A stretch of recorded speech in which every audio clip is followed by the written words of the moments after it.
خلينا نفترض شيء مستحيل شوي. قعدت من النوم، ما في فيجوالز، ما في كاميرا، ما في معدات، ما في خبرة، ما في أحد يعرفني، ولا عندي عملاء ولا عندي أي شيء. بس همي شيء واحد، أبي أتعلم صناعة الأفلام.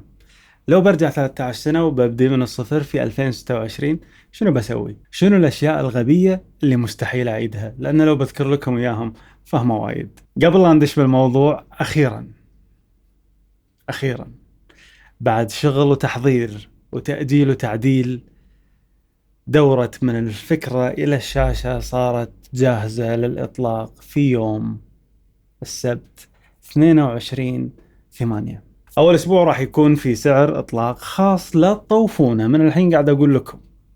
سعر إطلاق خاص أسبوع من يوم الإطلاق، يعني من يوم السبت 22/8 إلى يوم الجمعة الساعة 12 بالليل. ما أدري كم تاريخ يوم الجمعة، راح يكون 28/8. 28/8 الساعة 12 بالليل ينتهي السعر المخفض اللي هو سعر الإطلاق. بعدها يرجع السعر الأساسي، وانتوا وقراركم. اللينك موجود تحت بالبايو، تقدر تدش تشوف تتصفح، بس ما تقدر تشتري إلا يوم 22/8. لا أشغلكم في هذا الموضوع، خلينا نرجع حق جاسم اللي في 2026 يبي يبدي من الصفر. شنو راح يسوي وشلون راح يتعامل مع الحياة؟ أول شيء راح أسويه، ما راح أشتري كاميرا جديدة، ولا راح أنصح اللي بادي توه إنه يشتري كاميرا جديدة. شنو اللي متوفر لك؟ شنو اللي موجود قدامك؟ هذا الشيء اللي تستخدمه. لأن مهما شريت كاميرات، ومهما كبر السنسر، وسواء فول فريم ولا سوبر 35 ولا 16، مو مهم. أهم شيء لازم تعرفه وتتقنه، إنك تقول قصة، إنك تعرف شلون الموضوع يمشي من بدايته لنهايته.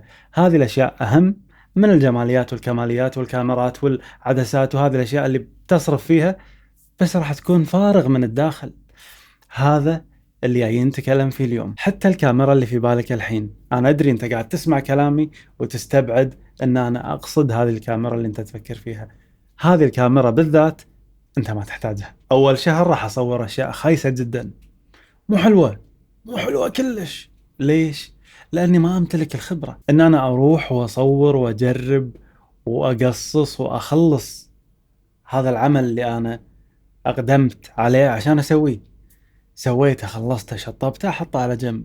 شنو الدروس اللي استفدتها من هذا؟ أروح أسوي الثاني وأشتغل عليه وأتفادى الأخطاء اللي سويتهم بالأول وأخلصه وأحطه على جنب، وهكذا.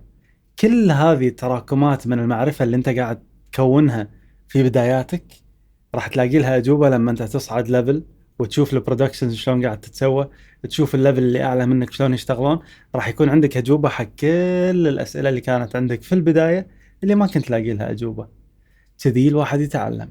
راح تصور شيء وتحس إنه لا، مو هذا اللي أنا أبيه. تأكد أن ذائقتك راح تكون دائما سابقتك. تشوف الشيء يعجبك، بس لما تيجي تنفذ مو بنفس الشكل. فها يمكن الكاميرا، فتروح تشتري كاميرا. شريت الكاميرا، صورت، للحين ما وصلت حق النتيجة اللي انت تبيها. ها يمكن من العدسة، راح تروح تشتري عدسة. ها يمكن من المونتاج، ها يمكن من الكالر، تروح تشتري لتس. وهكذا هي دوامة ما راح تخلص، بس كل طراق بتعلم. لا تعتقد ان المشكلة فيك لما تطيح في هذه الدوامة اللي تحاول تطور نفسك في كل مرة تيجي تسوي هذا الشيء. ترى حتى احنا بعد 13 سنة احنا ما زلنا في نفس السايكل. نسوي شيء وبالمرة اللي بعدها نبي نسوي احسن، لان استفدنا من التجربة اللي قبلها. فلو بعطي نفسي اكسرسايز او تشالنج يطورني، فكل اسبوع راح اسوي عمل من 30 ثانية لدقيقة، ابين فيه شنو انا اقدر اسوي. امرن نفسي على شلون انا اسرد قصة في عمل مدته 30 ثانية الى دقيقة. باستمراري في هذه العملية أنا راح أفهم البروسيس وراح أتطور في كل مرة. وهذا اللي يفرق ترى بين الفيلم ميكر اللي يقول أبي أصير فيلم ميكر، والفيلم ميكر اللي فعلا يخصص وقت ويسوي. ما راح أحاول أتعلم كل شيء. بالبداية أنا كنت أخطبوط، عبالي إنه لازم أفهم وأتعلم وأسوي كل شيء من هذيل بروحي. أنت محتاج تسوي كل هذا. حلو إن أنت تفهم، على أساس ليش اشتغلت مع الناس اللي ملمين أكثر في هذه التفرعات، تعرف تتعامل معهم. اوكي، يمكن قد تجرب اللي هو الكاميرا والاضاءة والصوت والفي اف اكس والكتابة، هذه كلها جرب عشان تكتشف نفسك. يمكن انت داش تبي تصير مخرج، فجأة انت شاطر بالاضاءة. يمكن انت جاي تبي تخرج بس شفت نفسك بالكتابة اكثر، فحلو ان انت تستكشف بس مو تدش على عماك، لا كذي انت راح تكره المجال قبل لا تحط رجل فيه. من 2013 ل 2026 نزلوا كاميرات وايد، مو واجب عليك ان انت تحفظ كل مواصفات هذه الكاميرات، مهم ان انت تكون ملم، عارف ان هذه الكاميرات نزلت، شنو فرق هذه عن هذه، مو بالضرورة تكون عارف. اذا في فيتشر وايد بارز والناس قاعد تتكلم عنه، حلو ان انت تكون عارف عشان ممكن تستخدم هذه الاداة في تصاويرك بدل ما انت تاخذ الطريق الصعب. هذه الكاميرا تسهل فممكن انك تختارها. حلو انك تكون مطلع، مو حافظ مش فاهم. اول ما تبدي طبيعي انت بتسوي وايد اشياء بروحك، بس انتبه لا تستمر في هذا النهج، لان لما تكبر معاك المشاريع ويكبر معاك الشغل راح تحتاج انك توظف ناس في تخصصاتها، وحاوط نفسك بالناس اللي اشطر منك، لان هذا كله راح يصب في مصلحة الشغل. وانت ركز على صنعتك اللي انت تميل لها اكثر. بتمنتج منتج، تحب تكتب تكتب، تحب تخرج تخرج، تحب تحط اضاءة حط اضاءة، بس ركز في شيء واحد افضل لك. لو عندي خيار اقعد بالبيت اشوف 50 فيديو عن فيلم ميكينج ولا اروح ست، انا اقول لك روح ست افضل. بس اذا انت ما تبي تروح وتدش على اعماق ومو فاهم ولا شيء وتتصفع عشان تتعلم، فشوف الفيديوهات، اعرف الدنيا شلون ماشية، وبعدين لما تدش الست راح تشوفهم يتكلمون بلغة انت فاهمها. لما تشوفهم يتفاهمون مع بعض ومنو يكلم منو ومنو ما يكلم منو، راح تبدي تستوعب العملية لانك شايف من قبل ومذاكر. ما يخفى عليكم اجواء الست جميلة للفيلم ميكرز وللنون فيلم ميكرز. اذا انت ما انت فيلم ميكر وانت ماركتينج سبيشالست في شركة ما، او انت اكاونتنت وبتي تشوف الاعلان اللي راح يتصور لان اعزمك المدير تيجي تشوف التصوير وهو يتصور لان بعدها راح تدفع حق البرودكشن هاوس فلوسه، هم حلو ان انت تعرف منو فلان ومنو فلان، وليش فلان قاعد يكلم فلان، وليش هذا البرودوسر كله ماسك التلفون، وليش هذه الاي دي قاعده تصرخ على اللي واصل متاخر لانه اخر المشهد، ليش الستايلست قاعد يركض شايل خام بيده ابره قاعد يخيط تيشيرت وهو يركض، لبس الكاست وطلعت البلوزه ضيقه عليه، طفت الليتات، منو المسؤول، منو يروح يكلم المخرج واقف عند المونيتور هناك قاعد يجامل الكلاينت لان الكلاينت قاعد يتدخل في شغله، البرودوسر يسحب الكلاينت على جنب يحط له سمكه قدامه يعزمه على غدا عشان يوخره عند الدايركتور عشان الدايركتور يخلص شغله. وناسه مصطلحات رايحه راده، اذا انت ما تفهمها فانت راح تكون نفس الاطرش بالزفه، وانا ما ابي لك هالشيء هذا. فلازم تكون ملم، لازم تكون عارف على الاقل شوي. فلو انا ببدي اليوم وحصلت لي الفرصة ان انا اروح ست، في مهارة لازم اتعلمها: متى اسأل اسئلة واخذ معلومات، ومتى اسكت والاحظ واستنتج من نفسي شنو اللي انا ابي اتعلمه. هذه بروحها مهارة، دير بالك تروح تلج احد باسئلة وهو قاعد يشتغل لان احتمال تنطرد من الست. الو، عندنا مشروع، تفضلوا استلموا. بديهيا انا راح اشوف الموضوع انه يبدي بفكرة، كاميرا، تصوير، مونتاج، خلصنا ونروح حق المشروع اللي بعده. بس الموضوع عكس كذلك تماما، الموضوع يمشي في 5 مراحل، ال5 مراحل هذه اختصار حق مراحل طويلة. أولهم راح نقولهم بالإنجليزي والعربي: development، تطوير، الفكرة، development حق الفكرة، تطلع بالفكرة وتسوي ريسيرش وتعرف أبعاد هذه الفكرة وشلون ممكن تنفهم وشلون الناس ممكن تستصيغها، راح يفهمونها ما راح يفهمونها، أمور كثيرة. بعدين عندك بري برودكشن وعندك التحضير، هي مو التحضير تمام. بعدين عندك البرودكشن، الإنتاج. بعدين عندك بوست برودكشن، ما بعد الإنتاج. بعدين عندك delivery، التسليم. كل واحد فيهم له بروتوكوله ولا مراحله ولا ترتيبه، والعملية منظمة جدا اللي لا يمكن يفوتك فيها شيء. أول ما تفهم هذه اللستة وتعرف كل الأشياء اللي تتضمنها كل مرحلة من هذه المراحل، راح تتضح لك الرؤية.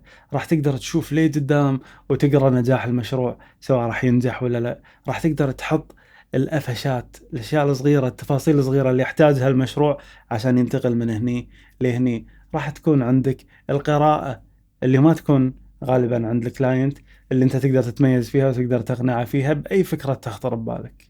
لو ببدي اليوم، هدفي ما راح يكون شلون أصير مخرج في أسرع وقت، هدفي راح يكون شلون أصير أفضل، شلون أصير أحسن. لأنه سهل تبطل انستغرام، تروح حق البايو تكتب دايركتر وانتهى الموضوع. تعرف تدير ست؟ لا. تعرف تتعامل مع ممثلين؟ لا. تعرف تقول فكرتك حق 20 شخص؟ لا. تعرف متى تتنازل ومتى تصر على فكرتك؟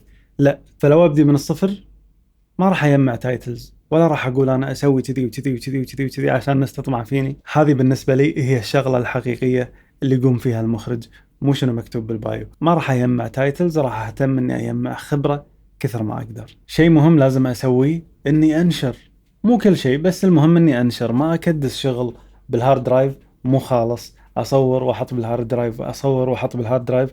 مهم إن أنت اللي تصوره تستخدمه، تنشره، تاخذ عليه فيدباك، بعدها تي وتسوي فيديو ثاني، تسوي شغل ثاني يعجب الناس. وكل عمل يبين تطور عن اللي قبله.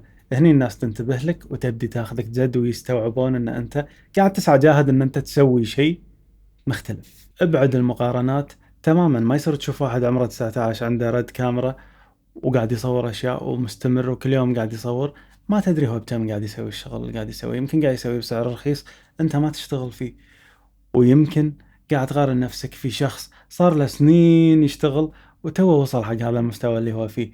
ما يصير تقارنه بنفسك اللي انت قاعد تصور بالبيت للحين، قاعد تحاول انك تنجز شيء عشان توري الناس انت شنو عندك. كل من لا مرحلته، وكل من لا المصاعب اللي يمر فيها عشان يوصل حق المستوى اللي هو يطمح له. فركز بصحنك، خل عينك على مشاريعك انت، وحاول تطور من واحد للثاني، وراح في وقت قصير جدا راح تشوف ان انت وصلت مرحلة انت ما توقعت انك توصلها. راح ابدي اكون علاقات، مو اجمع ارقام، اكون علاقات. في فرق كبير بين ان انا اكون علاقات مع 2000 شخص 3000 شخص، وبين اني اكسب 10 اشخاص مو بس عندي ارقامهم، متفاهمين معي، يحبون يشتغلون معي واحب اشتغل معاهم، واحنا اثنين هدفنا واحد ونقدر نشتغل مع بعض ونطور من شغلنا مع بعض. الكاميرا ما راح تدق عليك تقول لك تعال عندي لك شغل اليوم. الناس اللي تشتغل معاهم، لأن المجال هذا بالنهاية ناس، الناس اللي تشتغل معاهم هم اللي يرشحونك حق أعمال لما يرتاحون بالشغل معاك. فكثر ما الناس يرتاحون لك، كثر ما تكون علاقات ذهب مثل هذه العلاقات هي راح تعود عليك بالفائدة، تجيب لك أعمال، ترشحك حق أعمال، ومن هني تبدي تتحرك معاك العجلة. دائما اسأل نفسك شلون أكون الشخص اللي الناس تبي تشتغل معاه باستمرار. لو جاتني الفرصة أقعد 5 دقائق مع جاسم اللي قرر في 2026 إنه يدش صناعة الأفلام، ما راح اقول له اشتري العدسات الفلانيه، ولا راح اقول له اشتري الكاميرا الفلانيه، ولا راح اقول له اخذ اللتس هذين راح يغيرون الوانك ويخلونهم سينمائيه.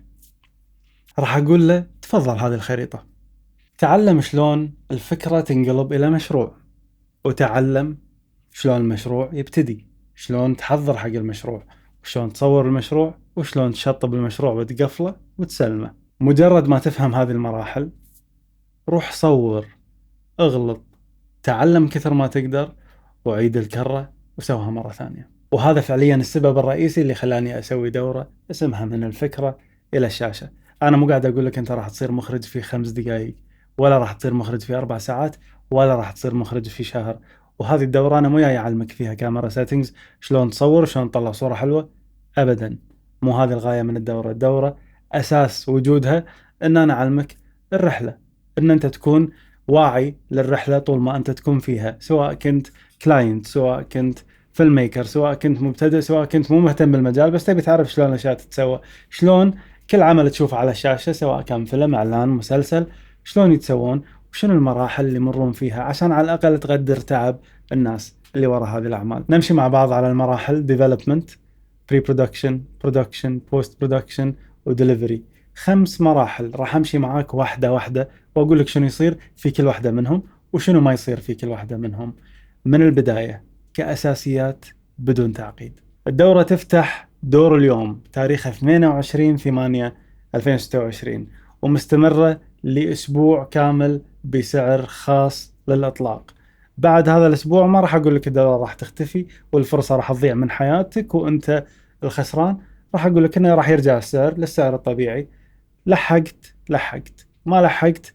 إذا أنت من الناس اللي صار لك فترة تتابع هذه القناة ودائما يراودك سؤال أنا حاب صناعة الأفلام بس ما أدري وين أبدي، يمكن هذا مكان زين تبدي منه. وإذا ما تبي الدورة عندي لك واجب مجاني، أخذ كاميرا، صور، منتج، شوف اللي أنت سويته، ورني إياه إذا تبي مني ملاحظات، خلص الموضوع، أخذ الملاحظات، الأسبوع اللي بعده صور قصة جديدة. لأن أنا لو رجع فيني الزمن 13 سنة أيام ما بديت كنت راح أول شيء أسوي مو إني أشتري كاميرا، راح أضغط ريكورد. شكرا لكم ولمشاهدتكم وأشوفكم بإذن الله قريب.